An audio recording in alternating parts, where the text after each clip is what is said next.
Good morning, students. Last time we discussed the terms for the P2 configuration, and today we will discuss the terms for D2 configuration. And you know, here are 45 possible arrangements of D2 electronic configuration. पिछले lectures में हमने देखा था box diagram और pigeon whole diagram हमने बनाया था P2 configuration के लिए, जिसमें आपके टोटल 15 अरेंजमेंट्स थे।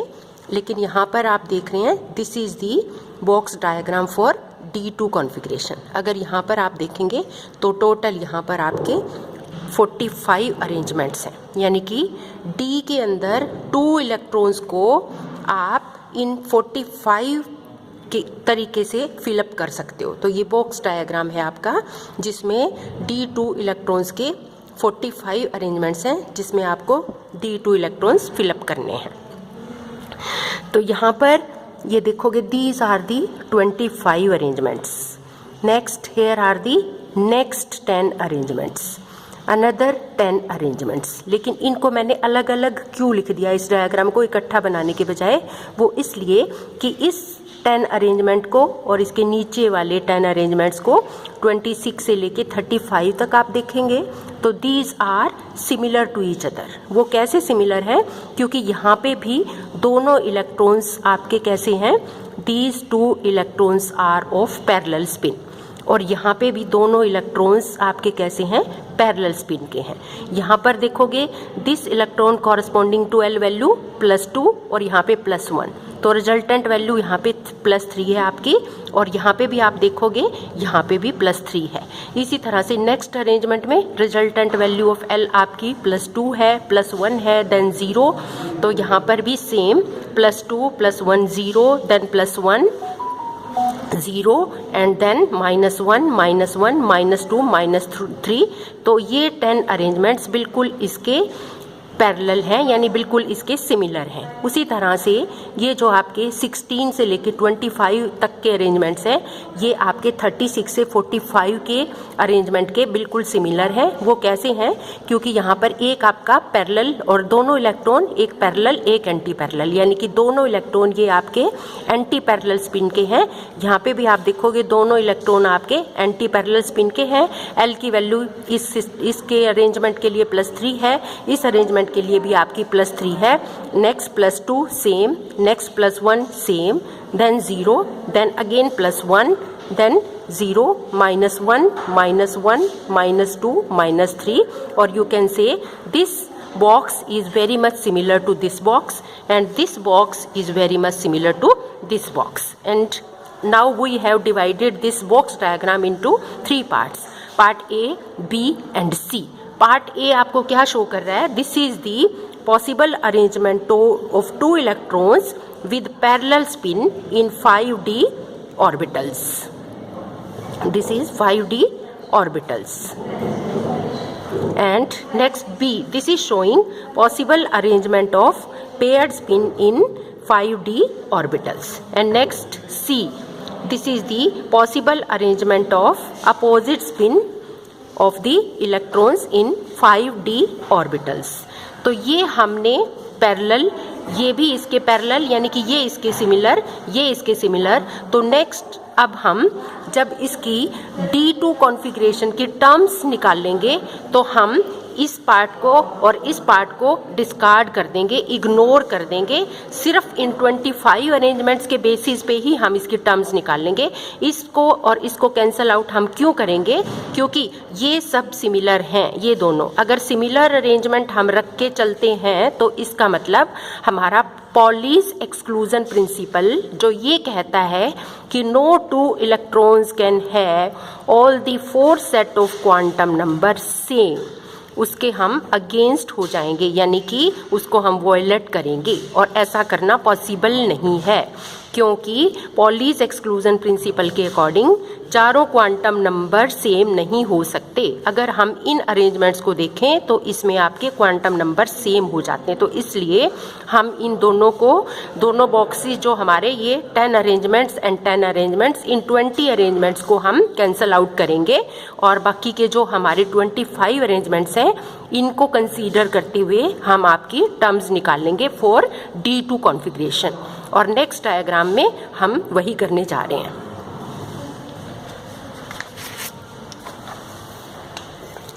Now here is the possible arrangement of 2 electron with parallel spin in 5d orbitals। तो पैरेलल स्पिन के इलेक्ट्रॉन्स को हमने यहाँ पर रखा है और इसके कॉरस्पॉन्डिंग हमने सबमिशन करते हुए L की वैल्यूज़ का यहाँ पर बॉक्स में L की वैल्यूज़ आपकी दिखा रखी हैं।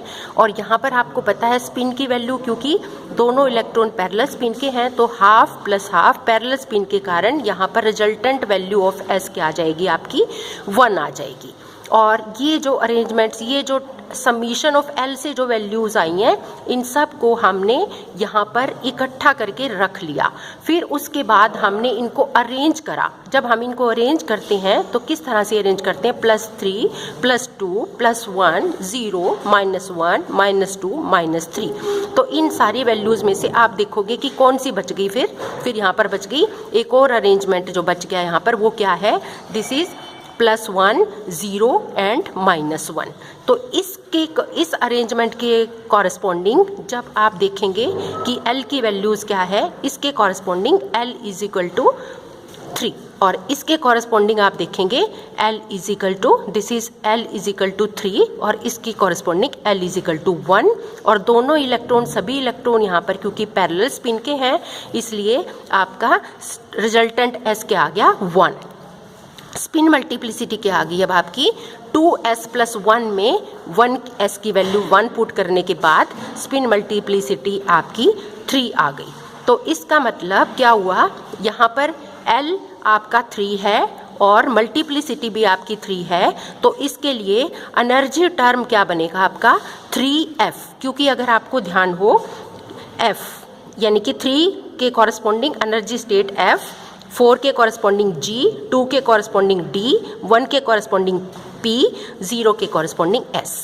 तो यहाँ पर ये आपकी एनर्जी स्टेट क्या आ गई, दिस इज दी 3f। इसको हम टर्म सिंबल नहीं कहेंगे। क्यों टर्म सिंबल नहीं कहेंगे, क्योंकि यहाँ पर टर्म सिंबल तभी बनता है जब नीचे J की वैल्यू भी हम लिखें। J की वैल्यू हम नेक्स्ट लेक्चर में आपको बताएंगे कि हाफ फील्ड या कम्प्लीटली फील्ड के लिए अलग अलग होती है, वो कैसे कैलकुलेट करते हैं उसके लिए अलग से ह्यूम्स रूल है जो अभी आप नेक्स्ट लेक्चर में पढ़ेंगे। तो यहाँ पर L सेकेंड अरेंजमेंट के अकॉर्डिंग L क्या आ गया था आपका, L = 1। तो 2s + 1 ये आपने देख ही लिया, पैरेलल स्पिन S की वैल्यू 1 है, अगेन मल्टीप्लिसिटी इज 3। तो इसका मतलब टर्म सिंबल मत कहो, यहाँ पर एनर्जी टर्म्स कहो।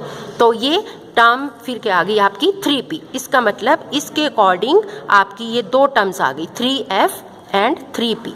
इसी तरह से अब बाकी के 2 अरेंजमेंट और बच गए आपके, वो कौन से, एक तो ये अरेंजमेंट आपका जिसमें सभी इलेक्ट्रॉन आपके पेयर्ड अप हैं, ये 5 कॉम्बिनेशंस हैं। और अगले ये फिर से 10 कॉम्बिनेशन हैं जिसमें आपके सभी इलेक्ट्रॉन अपोजिट स्पिन के हैं, यानी कि एक अपवर्ड एक downward, upward downward upward downward, इसी तरह से अपवर्ड डाउनवर्ड। तो इसका मतलब ये सब क्या है, these are opposite spin combinations. तो अगेन इन 5 ये हो गए स्पिन पेयर्ड के, इसको आप क्या कहोगे, जिसमें पेयरिंग हो चुकी है, स्पिन पेयर्ड है। और ये क्या है, अपोजिट स्पिन के। तो टोटल अरेंजमेंट्स आपके 15 हैं। इनका उसी तरह से L की वैल्यू का समीशन करके आपने रिजल्टेंट L निकाला, तो क्या क्या वैल्यूज आई, +4 +2 0 -2। अब ये +4 क्यों आई, यहाँ पर 2 इलेक्ट्रॉन हैं और दोनों इलेक्ट्रॉन +2 के हैं, तो दोनों का रिजल्टेंट +4 आ गया। यहाँ पे 2 इलेक्ट्रॉन दोनों +1 के हैं तो +2 आ गया। यहाँ पे ये 2 इलेक्ट्रॉन दोनों 0 के हैं तो रिजल्टेंट 0 आ गया। इस तरह से ये सभी पॉसिबल वैल्यूज़ आपकी L की आ गई यहाँ पर। इन सब वैल्यूज़ को आपने यहाँ पर लिख लिया। B और C अरेंजमेंट के लिए जो भी वैल्यूज़ आई वो सब आपने यहाँ पर लिख दी। अब इन सब वैल्यूज़ को आपको रीअरेंज करना है, वो आपने यहाँ पे रीअरेंज की। और ये कैसे रीअरेंज की, ml +4 +3 +2 +1 0 -1 -2 -3 -4। एक अरेंजमेंट तो ये आ गया आपका। दूसरा अरेंजमेंट ये आ गया आपका +2 +1 0 -1 -2। अब फिर ये सारी जो ऊपर वैल्यूज़ लिखी थी, अगर एक एक इससे आप कैंसिल करते जाएं इनसे, तो एक जो वैल्यू लास्ट में आपकी बचेगी 0 बच जाएगी। तो लास्ट एक वैल्यू ml रिजल्टेंट L क्या आ गया 0। तो इसका मतलब ये सारी वैल्यूज़ को अरेंज करने के बाद आपके पास ये 3 अरेंजमेंट्स आ गए। नंबर 1 ये, नंबर 2 ये और नंबर 3 ये। तो ये केस 1 है आपका। केस 1 के अकॉर्डिंग आपका ml क्या आ गया 4, सेकंड केस के अकॉर्डिंग ml क्या आ गया आपका 2 और थर्ड के अकॉर्डिंग L क्या आ गया आपका 0। तो जब आपका L 4 है तो आपकी स्टेट क्या बन जाएगी, एनर्जी स्टेट आपकी G आ जाएगी। जब आपका L 2 है तो एनर्जी स्टेट आपकी 2 आ जाएगी, सॉरी एनर्जी स्टेट 2 के कॉरस्पॉन्डिंग आपकी D आ जाएगी। जब आपका L 0 है तो इसके कॉरस्पॉन्डिंग आपकी क्या आ जाएगी, S आ जाएगी। और क्योंकि यहाँ पर इलेक्ट्रॉन्स आपके क्या थे, एक दूसरे के अपोजिट स्पिन के थे, तो यहाँ पर स्पिन क्या हो जाएगा आपका 0 हो जाएगा, क्योंकि +½ -½ कैंसल आउट, ये भी +½ -½ कैंसल आउट। तो रिजल्टेंट वैल्यू ऑफ S यहाँ पर क्या आ गई थी आपकी, क्योंकि दोनों इलेक्ट्रॉन्स आपके इसमें अपोजिट स्पिन के थे, तो रिजल्टेंट वैल्यू ऑफ S आपकी क्या आ जाएगी 0 आ जाएगी। तो इसका मतलब S = 0। तो मल्टीप्लिसिटी क्या हो जाएगी 2S + 1 1 हो जाएगी। तो इसका मतलब टोटल टर्म्स क्या आ गई, ये आ गई आपकी 1G आ गई। जब L 4 है 2S + 1 1 है, 1G आ गई। जब L आपका 2 है और जब आपके 2S + 1 1 है तो इसकी टर्म 1D आ गई। L आपका 0 है, इसके कॉरस्पॉन्डिंग टर्म 1S आ गई। तो इस तरह से टोटल जो D2 कॉन्फ़िगरेशन की टर्म्स आ गई वो आपके पास 3F 3P 1G 1D and 1S, यानी कि ये 3F और 3P कहाँ से आई थी, ये आपकी यहाँ पे ऊपर आई थी।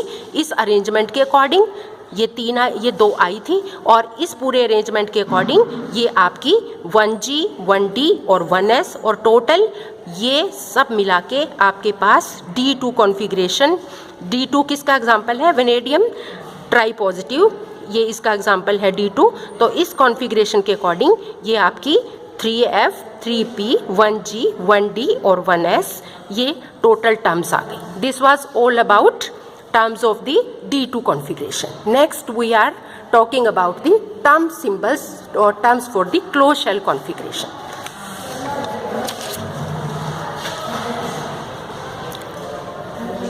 Derivation of terms for the close shell configuration. अब क्लोज शेल क्या होता है, P6 आपका क्लोज शेल है, D10 आपका क्लोज शेल है, S2 भी अगर आप देखें S2 भी आपका क्लोज शेल है, यानी S में S ऑर्बिटल में मैक्सिमम 2 इलेक्ट्रॉन ही आ सकते हैं, P में 6 से ज़्यादा नहीं आ सकते हैं, D में 10 से ज़्यादा, यानी कम्प्लीटली फिल्ड जो हैं उनको हम क्या कहते हैं, क्लोज शेल। क्लोज शेल का मतलब हो गया जो आपके कम्प्लीटली फिल्ड ऑर्बिटल्स हैं। तो यहाँ पर अगर आप एग्जांपल लें P6 का, ये P के 6 इलेक्ट्रॉन्स हैं आपके, तो यहाँ पर अगर अरेंजमेंट आप देख रहे हैं तो दोनों इलेक्ट्रॉन यहाँ पर Px में, Py में, Pz में दोनों अपोजिट स्पिन के होंगे एक दूसरे के, और इनके कॉरस्पॉन्डिंग L की वैल्यू क्या होगी आपकी +1 0 एंड -1, क्योंकि P का आपको पता है P के लिए दिस इज 1, S के लिए क्या थी आपकी 0, P के लिए 1 और D के लिए थी आपकी 2। यही थे ना ऑर्बिटल का अरेंजमेंट, अगर आपको ध्यान हो तो इसका मतलब L की पॉसिबल वैल्यूज +1 0 -1। जब इसका रिजल्टेंट आप लेंगे you will get summation of this L values 0 ms, और सॉरी स्पिन 0 आ गया, ये कैंसिल आउट हो गया, +½ -½ +½ -½ +½ तो नेट रिजल्टेंट MS क्या आ गया 0। उसी तरह L के यहाँ पर +2 देन 0 -2 -2 +2 कैंसिल आउट होके रिजल्टेंट वैल्यू ऑफ L 0 आ जाएगी आपकी।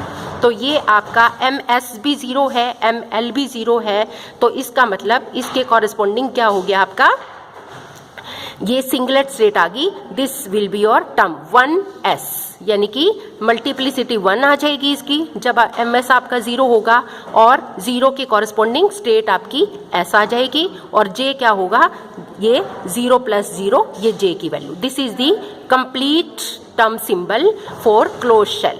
इसी तरह से D10 अरेंजमेंट के लिए भी जब आप निकाल के देखेंगे तो ये भी क्लोज शेल है, क्योंकि D के अंदर मैक्सिमम 10 ही इलेक्ट्रॉन्स आ सकते हैं। इसका रिजल्टेंट वैल्यू ऑफ स्पिन इसका भी 0 आ जाएगा, +½ -½ +½ -½ +½ -½ and all this will cancel out. और रिजल्टेंट वैल्यू ऑफ L कैसे निकल के आएगी, +2 +1, इन सब का जब आप समीशन करेंगे तो रिजल्टेंट वैल्यू ऑफ L भी आपकी 0 आ जाएगी। तो जब L 0 होगा तो इसका मतलब अगेन S आपकी स्टेट होगी, और जब S आपका 0 होगा तो मल्टीप्लिसिटी 1 आ जाएगी, और 0 + 0 दोनों को ms और ml को मिला के आपका j आ जाएगा, तो 1s0। This is the term symbol for close shell configuration. Close shell चाहे आपका S2 कॉन्फ़िगरेशन हो, चाहे P6 हो, चाहे आपकी D10 हो। तो इसका मतलब क्या हो गया, so always close shell of electron will produce a singlet state. लेकिन अभी आपने देखा कि LS कपलिंग स्कीम आपकी लाइटर एलिमेंट्स के लाइटर एटॉमिक मास जहाँ पर लेस देन 30 या 30 होता है उसके लिए एप्लीकेबल है। जो मोर देन 30 होंगे यानी जो हैवियर होंगे उसके लिए आपकी LS कपलिंग स्कीम ना लग के JJ कपलिंग स्कीम लगेगी। अब JJ कपलिंग स्कीम कैसे, इसमें JJ कपलिंग स्कीम में रिजल्टेंट वैल्यू ऑफ S कैसे निकाल लेंगे आप, सब के स्पिन को प्लस करके, और रिजल्टेंट वैल्यू ऑफ L कैसे निकाल लेंगे, सब के ऑर्बिटल को, जो भी ऑर्बिटल एंगुलर मोमेंटम है उसको प्लस करके उसका कंबाइंड इफेक्ट जो आएगा वो एक J वैल्यू आ जाएगी, और J वैल्यू आपस में couple together, they will interact together to give the resultant J। तो उसके लिए आपको ये फार्मूला लगाना है जो आपके more than atomic mass more than 30 होंगे। तो this was all about the LS coupling scheme. ये क्लोज शेल कॉन्फ़िगरेशन बहुत इंपॉर्टेंट है, एग्जाम में बहुत बार पूछ लिया जाता है, तो ये आपको ध्यान रखना है। This is always a 1s0, यानी कि यही टर्म सिंबल आएगा चाहे आपका P2 हो, चाहे आपका D10 हो, चाहे आपका S2 हो। Next we are talking about the ground state term. अब ग्राउंड स्टेट कैसे निकालते हैं उसके लिए कुछ सेट ऑफ रूल्स हैं आपके पास। ये 3 सेट ऑफ रूल्स हैं आपके पास, 1, 2 एंड 3। इनको हम क्या कहते हैं, हुंड्स रूल। हुंड्स रूल ये किसके लिए हैं, these determine the term symbol for the ground state according to the LS coupling scheme. और ये 3 सेट ऑफ रूल्स क्या हैं। फर्स्ट रूल क्या कहता है कि ground state is characterised by highest spin multiplicity. इसका क्या मतलब है, अगर मान लिया स्पिन मल्टीप्लिसिटी की आपके पास वैल्यू आ रही है 1 और 3, मान लिया यहाँ पर आपके S की वैल्यू 0 है तो 1 आ जाएगी मल्टीप्लिसिटी, अगर S की वैल्यू 1 है तो 3 आ जाएगी मल्टीप्लिसिटी। तो ग्राउंड स्टेट में कौन सी मल्टीप्लिसिटी आप देंगे, हाईएस्ट 3, तो 3 मल्टीप्लिसिटी वाली ग्राउंड स्टेट होगी, यानी कि जिसमें मल्टीप्लिसिटी ज़्यादा होगी वही आपकी ग्राउंड स्टेट होगी। और ground state means lower energy state, lower energy state means highly stable, क्योंकि lesser is the energy, higher will be the stability. तो ग्राउंड स्टेट, स्टेबल स्टेट कौन सी होगी, जिसमें आपकी मल्टीप्लिसिटी हाईएस्ट होगी, तो वही आपकी ग्राउंड स्टेट या हाईएस्ट स्टेबिलिटी वाली स्टेट होगी। सेकंड हुंड्स रूल क्या कहता है, for a given value of S the state with highest L value, highest possible orbital multiplicity is the most stable state और ground state। सेकंड रूल के according क्या कहता है कि जिसमें मल्टीप्लिसिटी हाईएस्ट हो तो उसके लिए हम सेकंड वैल्यू किसकी देखेंगे, L की वैल्यू देखेंगे। तो L की भी अगर एक से ज़्यादा वैल्यूज़ हैं तो जो हाईएस्ट वैल्यू होगी वही ग्राउंड स्टेट को हम देंगे, क्योंकि जिसमें हाईएस्ट L वैल्यू होगी वही आपकी ज़्यादा स्टेबल स्टेट होगी और उसी को ही हम ग्राउंड स्टेट कहेंगे। यानी कि हाईएस्ट S वैल्यू और हाईएस्ट L वैल्यू हम सेलेक्ट करेंगे किसके लिए, मोस्ट स्टेबल स्टेट के लिए या ग्राउंड स्टेट के लिए। अब थर्ड रूल क्या कहता है, थर्ड रूल के 2 पार्ट हैं। एक पार्ट है उसके लिए हाफ फिल्ड या लेस देन हाफ फिल्ड के लिए, और दूसरा पार्ट है मोर देन हाफ फील्ड के लिए। यानी कि जो कॉन्फ़िगरेशन आपकी हाफ फील्ड होंगी या लेस देन हाफ फील्ड होंगी उसमें ग्राउंड स्टेट की लोवेस्ट J वैल्यू होगी, और जो कॉन्फ़िगरेशन आपकी मोर देन हाफ फिल्ड होगी उसमें आपकी हाईएस्ट जे वैल्यू वाली ग्राउंड स्टेट होगी। यानी कि मोर देन हाफ फिल्ड का मतलब, जैसे कार्बन का अगर आप एग्जांपल लें, अगर कार्बन के मान लिया आपके पास कितना है configuration, 1s2 2s2, this is 1s2, this is 2s2 and 2p2। तो 2p2 का मतलब क्या है, दिस इज 2p, p के अंदर मैक्सिमम 6 आ सकते हैं और हाफ फील्ड में 3 आ सकते हैं, तो इस 2p2, तो इसका मतलब हाफ फील्ड से कम है ये। तो लेस देन हाफ फील्ड के ऊपर कौन सा रूल लागू होगा, ये वाला, कि लेस देन हाफ फील्ड के ऊपर जे की वैल्यू आप लोवेस्ट लेंगे। अगर ऑक्सीजन का केस लें तो वहाँ पे क्या होगा, 1s2 2s2 2p4, P4 इसका मतलब it is more than half filled, 4 electrons आ गए ना, तो उसके लिए ऑक्सीजन के लिए आप क्या लेंगे, हाईएस्ट जे वैल्यू लेंगे, क्या कैलकुलेट करने के लिए, ग्राउंड स्टेट कैलकुलेट करने के लिए। तो इस तरह से ये 3 सेट ऑफ रूल्स हैं जिनको आप हुंड्स रूल कहते हैं, और ये आपके डिसाइड करेंगे ग्राउंड स्टेट को। नेक्स्ट टाइम हम एग्जाम्पल के साथ डिस्कस करेंगे, तब ये तीनों रूल आपको बहुत अच्छे से क्लियर होंगे। नेक्स्ट टाइम हम ग्राउंड स्टेट निकाल लेंगे अलग अलग एलिमेंट्स की, तो आपको अच्छे से क्लियर होगा। अब आपको अच्छे से याद रखना है इन रूल्स को। फर्स्ट रूल क्या कहता है कि हाईएस्ट मल्टीप्लिसिटी होनी चाहिए, तभी ग्राउंड स्टेट ज़्यादा स्टेबल होगी। और सेकंड रूल क्या कहता है कि हाईएस्ट मल्टीप्लिसिटी के साथ साथ अगर ऑर्बिटल मल्टीप्लिसिटी की भी अलग अलग वैल्यूज़ हैं, तो कौन सी वैल्यू हमें चूज़ करनी है ग्राउंड स्टेट के लिए, हाईएस्ट वैल्यू ही चूज़ करनी है। लेकिन तीसरी वैल्यू जो जे वैल्यू है वो हमारी डिपेंड करेगी कि कॉन्फ़िगरेशन हमारी हाफ फील्ड है या मोर देन हाफ फील्ड है या लेस देन हाफ फील्ड है। अगर मोर देन हाफ फील्ड है तो हाईएस्ट वैल्यू ऑफ जे लेंगे हम, अगर लेस देन हाफ फील्ड है तो लोवेस्ट वैल्यू ऑफ जे लेंगे। ये तीनों सेट ऑफ रूल्स को आप दिमाग में रखेंगे तो आप you will be able to calculate the ground state term very easily, and we will calculate it in our coming lecture. You revise it properly. This was all about today's lecture. Thank you so much.